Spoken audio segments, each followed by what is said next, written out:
ఒకడు ఉపచారము చేసిన ఎడల దేవుడు అనుగ్రహించు బలము కలది, సామర్థ్యము కలది, శక్తి కొలది వాడు ఉపచారము పరిచర్య చేయాలి.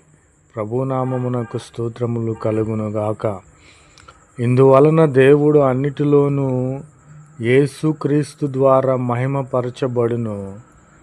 కాబట్టి యుగ యుగములు మహిమయు ప్రభావమును ఆయనకు ఉండునుగాక. ఆమెన్. నా ప్రియమైన సహోదరి సహోదరులారా, దేవుని ప్రేమను కలిగి ఉన్నాము. అన్నిటి అంతము సమీపమై ఉన్నది కనుక స్వస్థబుద్ధి కలిగిన వారమై మెలకుగా ఉండి మనము ప్రార్థన చేయాలి. ప్రేమ అన్నిటికంటే ముఖ్యమైనది కనుక మనము కల్మషము లేని ప్రేమ కలిగిన వారమై ఒకరినొకరము ప్రేమించుకోవాలి. కాబట్టి